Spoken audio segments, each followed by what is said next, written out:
Une fois qu'il traite ces 400 milliards de bits d'informations par seconde, il en achemine seulement 2000 bits à votre conscience pour vous représenter le monde.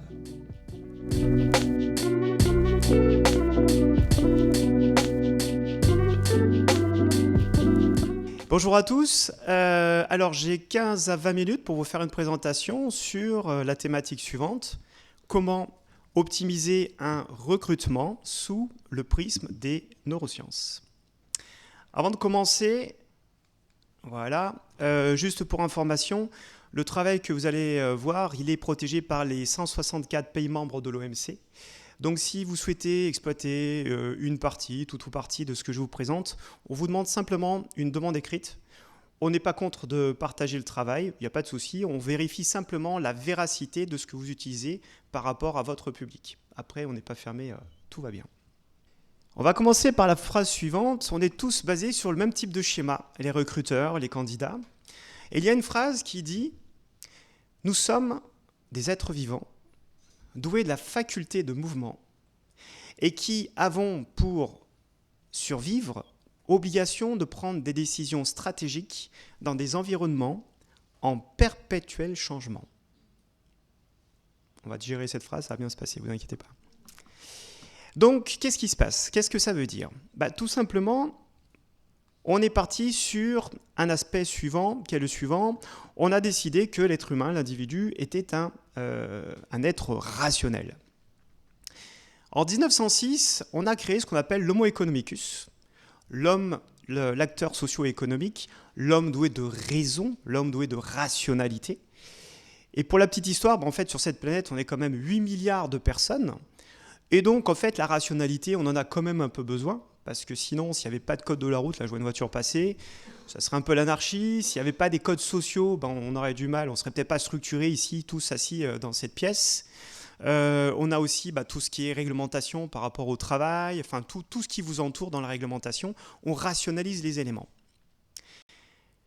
Jusque dans les années 2000, alors ça c'était pas prévu, mais je fais une petite aparté là-dessus, jusque dans les années 2000, où on a ultra rationalisé tous les systèmes. L'ultra-rationalité, le problème, c'est que quand on rencontre une difficulté dans le milieu professionnel ou dans le milieu public, ou tout autre, peu importe, on va analyser la problématique sous la face rationnelle. Ouais. Sauf qu'il y a un certain Daniel Kahneman qui a fait des recherches dans les années 70 et qui a dit que les individus, ici même, en fait, ce sont des êtres humains irrationnels. Autant vous dire que dans les années 70, ça a fait rire beaucoup de monde. Beaucoup, beaucoup. Sauf que Daniel Kahneman n'a pas lâché, il a continué ses recherches, tant et si bien qu'il a été reconnu et il a eu un prix Nobel de l'économie. Donc c'est quand même vous dire le level. Et ce qui veut dire que fin des années 80 et au courant des années 90, on a fini par accepter le fait que l'individu, que vous et moi, nous sommes des êtres humains irrationnels. Mais la rationalité, on l'a quand même bâtie, ça n'empêche pas. Qu'est-ce qu'on en fait de tout ça? Eh bien, en fait, on va commencer par un petit effet qui se coule. On va commencer à démarrer avec le prisme des neurosciences. Vous et moi, nous ne vivons pas dans le réel. Et je vous garantis que je ne prends pas de drogue, mais sous l'aspect scientifique, en tout cas, je peux vous garantir qu'on ne vit pas dans le réel. Qu'est-ce que je veux dire par là? Le réel, c'est quoi? Tout ce qu'on sait au niveau scientifique, c'est que nous baignons dans des tonnes et des tonnes et des tonnes d'informations et que ces informations nous traversent en permanence. Parmi toutes ces informations, on a tous des capteurs avec les 5 sens primaires, l'ouïe, l'odorat, le goût, le toucher et le 5e sens qui est l'un des plus puissants, la vue. Parmi ces 5 sens primaires, donc, on capte un échantillon des éléments qui nous traversent. Typiquement, les ultrasons, les ultraviolets, quand vous avez le Wi-Fi avec votre box, il nous faut des appareils. Sans ça, on est incapable de traduire, de comprendre ce qui se passe sur les éléments que nous ne captons pas. Et donc, sur ces éléments que nous captons, on capte en réalité 11 millions de bits d'informations par seconde. 11 millions de bits d'information. Un bit, c'est une impulsion électrique qui va du capteur, pour faire simple, et qui sera acheminée par les neurones jusqu'en plein cœur de votre cerveau, dans ce qu'on appelle le système limbique. C'est sous l'aire ventrale du cerveau, et c'est en fait le commandement du cerveau pour les stratégies physiologiques et cognitives. En simultané, il traite 400 milliards de bits d'information. 400 milliards, c'est énormissime, chaque seconde. Alors on se dit, bon, il capte 11 millions, il en traite 400 milliards, qu'est-ce qui se passe? Eh bien en fait, les 400 milliards de bits d'information, c'est tout ce qui est moteur, prémoteur, moteur, c'est-à-dire que le petit geste qui est comme ça paraît très facile, mais tout ça a été programmé avec le cerveau, avec les années, avec l'expérience. Donc tout ce qui est moteur, la sudation, le rythme cardiaque, l'amplitude respiratoire, les modes de pensée, les stratégies. Et en fait, tous ces éléments-là accumulés, le cerveau traite donc 400 milliards de bits d'informations par seconde. Et donc, une fois qu'il traite ces 400 milliards de bits d'informations par seconde, il en achemine seulement 2000 bits à votre conscience pour vous représenter le monde. On capte 11 millions de bits d'informations et on n'en a que 2000 qui est poussé à notre conscience pour nous représenter les éléments qui nous entourent. Je ne sais pas si vous imaginez, mais autant vous dire sans vulgarité, c'est que dalle. Que dalle, quoi. Typiquement, si à côté de moi, il y avait un vase et que dans mon champ visuel, je ne l'ai pas du tout capté, eh bien en fait, ce vase n'a jamais existé dans mes systèmes de représentation. J'ai pas fini. Vous voyez les 0 et les 1 là sur le slide? On est tous d'accord que c'est vert. On est d'accord là-dessus. On est d'accord que le slide, le fond là, il est noir. C'est OK pour tout le monde. OK. Eh bien, permettez-moi de vous dire que les couleurs n'existent pas non plus. Les couleurs, c'est quoi? Les couleurs, ce sont des photons qui ondulent à différentes fréquences et par l'irradiation, quand ça passe par la rétine, on a une traduction pour nous dire que ceci est vert, ceci est noir, ceci, etc., etc.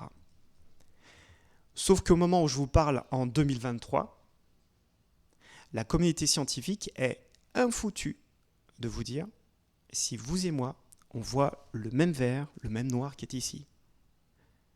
Autant le ciel bleu, peut-être il est bleu pour moi, autant il est vert pour Florence. En fait, c'est pas sûr, oui, d'accord.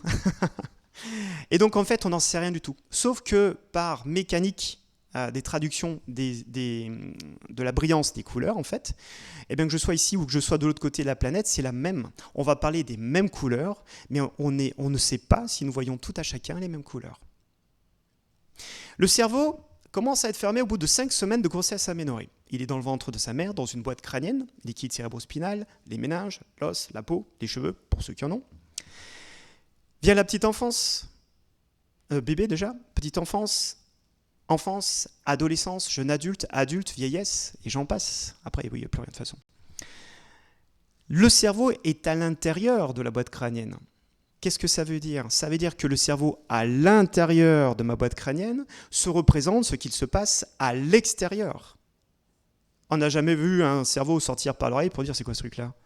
Ça n'existe pas. Donc, il se représente le monde, souvenez-vous de ce que j'ai dit tout à l'heure, avec des impulsions électriques. C'est avec des impulsions électriques que vous représentez le monde à l'intérieur vis-à-vis de ce qui se passe à l'extérieur. En fait, tout n'est que perception pour notre cerveau. C'est lui qui perçoit les informations, qui traite ces dernières et qui lui donne de l'affectation de valeur. Et tout n'est que représentation pour notre conscience. Pour la petite histoire, la conscience, c'est l'aire préfrontale.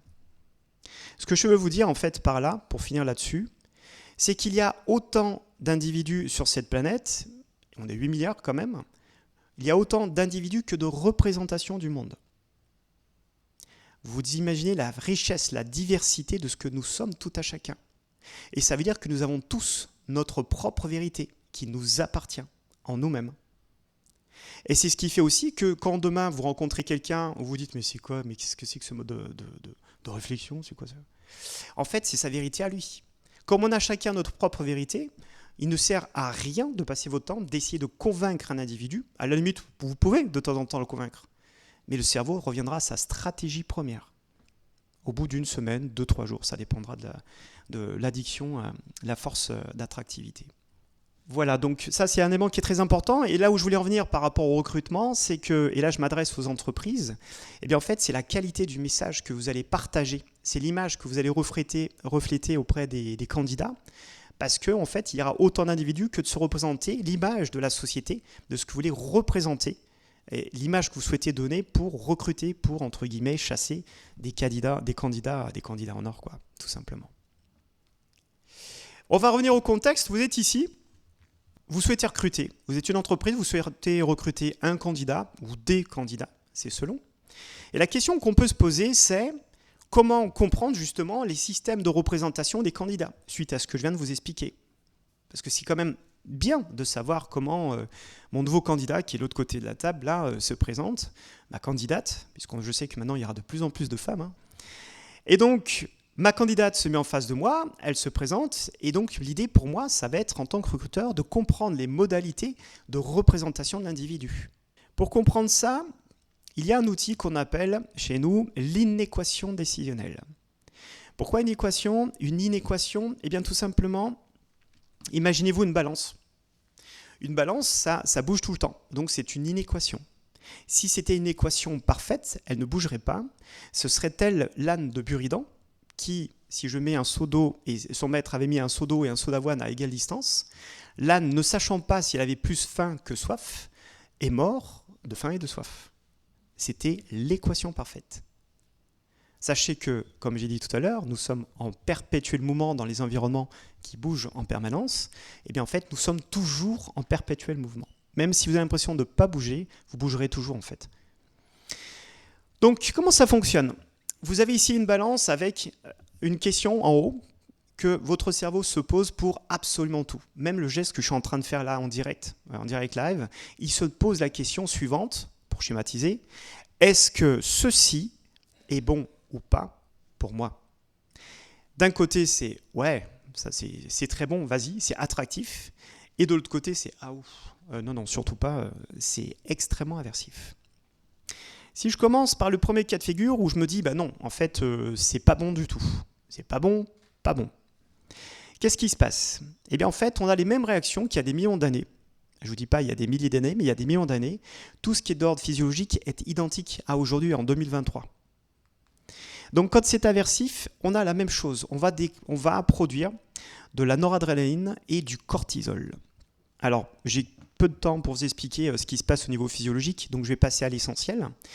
Quand un candidat se présente et qu'il est en stress, angoisse, anxiété, etc., il va dégager en entretien forcément au début de la noradrénaline et du cortisol. Il peut avoir le stress de l'entretien, l'angoisse de la perception de l'autre, comment je vais être perçu, est-ce que je suis bien habillé, est-ce que je me tiens bien, est-ce qu'il va ressentir la qualification, le niveau que j'ai par rapport à ce poste vacant. J'ai une certaine nervosité quand même parce que soit c'est mon premier job, soit je suis en reconversion, soit je souhaite prendre un poste peut-être avec des responsabilités plus importantes. Donc je vais dégager de la noradrénaline et du cortisol. Et ce qu'il faut comprendre, c'est que on perd, quand on dégage ce genre de neurotransmetteurs, on perd un petit peu de nos capacités cognitives. Donc il faut en faire fi lorsqu'on est recruteur en face, bien dire que la personne au départ, je dis bien au départ de l'entretien, peut perdre quelques pourcentages de ses capacités cognitives. On va passer sur la force des choses par rapport à la nature, le côté addictif. Et ce qui est bonne nouvelle pour vous, on a 4 types de stratégies qui sont très intéressantes. Je fais une aparté quand même sur le négatif, parce que quand on est dans le côté aversivité, comme vous pouvez le voir en bas de la balance, il y a une notion de fuite et de combat. Et ça, c'est la même. Depuis des millions d'années, on a les mêmes stratégies lorsqu'on ne se sent pas bien, lorsqu'on a peur, on est angoissé, on est stressé, etc. On va fuir ou combattre. Alors, on revient à nos moutons. Est-ce que ceci est bon ou pas pour moi ? Oui. Oui, c'est bon, c'est même très très bon. Alors, qu'est-ce qui se passe à ce moment-là ? On peut avoir plusieurs stratégies sur lesquelles j'invite les recruteurs, à faire attention sur ces types de paramètres. On a vu le côté négatif, donc il faut être vigilant, mais sur les 4 paramètres que je vais vous présenter à présent, il faut faire de même. Je vous y invite en tout cas. Donc, ceci est bon ou pas pour moi. Si ceci est bon pour moi, on peut dégager de la dopamine. La dopamine, c'est le neurotransmetteur de la récompense. Typiquement, si je veux recruter quelqu'un, je peux lui proposer un poste intéressant avec, pourquoi pas, des équipements, ordinateur, bien écrit, téléphone portable, matériel. Vous savez, ces fameux bureaux qui montent et qui descendent. Quand vous en avez marre d'être assis, vous appuyez dessus, le truc se lève, vous levez avec. Ça, c'est vraiment génial, quoi. Donc, proposer des équipements, c'est un petit peu un ressenti de récompense et puis voir aussi les conditions de rémunération, les équipements, l'atteinte d'un objectif pour un individu. Puis après, bon, il y a une pluralité des éléments. Il y a 9 déclencheurs, mais je n'ai pas le temps de vous les citer là maintenant. Autre élément, l'ocytocine. Donc on est toujours dans les stratégies des candidats. L'ocytocine, c'est tout ce qui a lien avec le milieu social. Comment la personne va se connecter avec les équipes, avec le N+1. Comment la personne a des capacités d'adaptation par rapport aux individus. À travers l'entretien, on peut le ressentir, voir un petit peu le côté spirit qui va s'en dégager par rapport à l'individu. Troisième des quatrièmes stratégies addictives, les conditions sérotoninergiques. L'image fantasmée de moi-même. Je vais chercher la reconnaissance de l'autre. N'ayez pas peur, ça va bien se passer. Je cherche la reconnaissance de l'autre et en fait, c'est une image fantasmée de moi-même en permanence et je cherche à être reconnu dans mon comportement, dans ma façon d'être, dans ma tenue. Imaginez si j'étais venu en pyjama panda ce matin. Ouais, je pense qu'au niveau crédibilité, c'est un petit peu chaud, quoi. Donc, comme quoi l'image est très très importante et donc ça peut être intéressant pour les recruteurs de comprendre les stratégies sérotoninergiques des individus pour voir si la personne pourrait potentiellement, imaginons, être demain manager, conduire des équipes et puis aussi savoir quand même non seulement donner l'image de lui-même au sein d'équipe, mais voir aussi les revendications au sein de cette dernière. Enfin, le dernier élément, un peu plus optionnel, les endorphines qu'on dégage essentiellement après une bonne séance de sport, après une bonne barre de fou rire, c'est tout le mal que je vous souhaite, après un gros repas, et ça peut être aussi des douleurs physiques, on dégage des endorphines, et les endorphines amenuisent de l'ordre de 20% à peu près une douleur quand elle est physique. Voilà, bon, ça c'est plus optionnel. Donc pour résumer, on a bientôt fini, vous avez ici la balance, un système de balance. L'idée, en fait, que je voulais vous présenter, c'est de comprendre les représentations de vos candidats. Donc, est-ce que ceci est bon pour lui? Qu'est-ce qui est aversif pour lui? Quels sont les éléments de fuite, de stress, d'anxiété, d'angoisse? Quels sont les comportements? Parce que d'un individu à l'autre, elles sont totalement différentes, donc il faut en tenir compte. Qu'est-ce qui est stratégique pour lui? Qu'est-ce qui va le mettre en mouvement dans les environnements en perpétuel changement, au niveau de la récompense, au niveau du lien social, au niveau de sa revendication d'être et au niveau des endorphines, donc qui est plus optionnel par rapport à une notion de plaisir. On a cette sensation de marcher sur du coton. Donc ça bouge en permanence et ce qu'il faut savoir, c'est que, bon, on n'a que 15 minutes, donc en dessous, il faut savoir qu'il y a des sous-catégories sur lesquelles on est encore beaucoup plus précis, qui nous permet de travailler sur des aspects de crédibilité de l'individu, de notion de temps et d'habituation pour chacun de vous, chacun de nous. Voilà, donc pour finir, pour conclure, il y a 2 éléments que je voulais vous partager pour résumer tout ça. Je vous invite à comprendre les modalités de représentation de vos postulants. Ça, c'est très, très important. Et le deuxième élément qui est très important également, ce n'est pas l'individu qu'il faut convaincre, c'est son cerveau. Ok ? Voilà, je vous remercie beaucoup. Je vais me présenter pour finir très rapidement. Je m'appelle Anthony, je suis formateur en neurosciences et sciences cognitives pour les milieux professionnels. Et j'ai une société qui s'intitule Mouton Rose, le logo que vous avez sur le côté, où je mets en fait le cerveau au service de l'innovation. Et puis c'est tout pour aujourd'hui. Merci beaucoup.